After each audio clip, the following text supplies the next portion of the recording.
एक काले बिल्ले का अपना एक साम्राज्य था, जहां उसने ढेर सारी बिल्लियों को कैद में रखा हुआ था। उसने बच्चों को अलग रखा था और बुजुर्गों को अलग। काले बिल्ले के डर से सभी बच्चे बिना थके दिन रात काम करते थे। अगर कोई भी बच्चा कुछ समय के लिए काम रोकता तो वह क्रूर बिल्ला उसे उठा उठाकर जमीन पर पटक देता और उसे भयानक मौत दे देता। दूसरी ओर जो बुजुर्ग बिल्लियां 2 कदम भी नहीं चल सकती थीं, उन्हें भी वह कोड़े के बल पर डरा डरा कर काम करवाता था।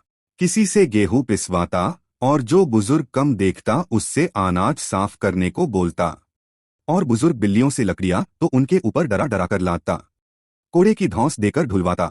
बेचारी बिल्लियां जब वे खाना खाने का नाम सुनती तो खाने के नाम पर उन्हें पीट पीट कर अधमरा कर देता। वे सभी लगातार काम करके बहुत कमजोर हो चुके थे। एक बुजुर्ग बिल्ली तो इतनी कमजोर थी कि पानी की बाल्टी भी नहीं भर पा रही थी। उसे मार मार कर उसके खून से बाल्टी भर दी गई।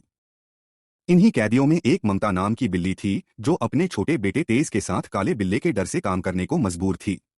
शाम को जब ममता अपने बेटे तेज को लेकर घर लौट रही थी तो तेज भूख के कारण जोर जोर से रोने लगा। वह इधर उधर कुछ खाने की तलाश में भटकने लगा। माँ ने डर के मारे उसे अपने पास बुलाया, लेकिन तेज भूख से बेहाल हो चुका था। तब ममता ने उसे जंगल में एक रहस्यमय रास्ते के बारे में बताया, जहां जाने से शायद उसे मदद मिल सकती थी। बिना समय गवाए तेज उस रास्ते पर चल पड़ा। रात का अंधेरा था। तेज अनजान जंगल में भूखा प्यासा आगे बढ़ रहा था। तभी अचानक बारिश की बूंदें उस पर पड़ती है।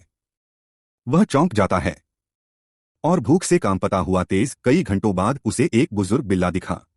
वह बिल्ला पेड़ों के नीचे फल खा रहा था। उसने तेज को अपने पास बुलाया, फल खिलाया और प्यार से उसकी बातें सुनी। फिर वह बुजुर्ग बिल्ला तेज को अपने साथ ले गया और एक पुरानी झोपड़ी में छिपे एक छोटे से जिम में लाया। उसने तेज से कहा, अगर तुझे अपनी माँ को बचाना है तो तुझे ताकतवर बनना होगा। तेज ने बिना रुके बिना थके बारिश, तूफान, दर्द सब सहते हुए जिम में मेहनत शुरू कर दी।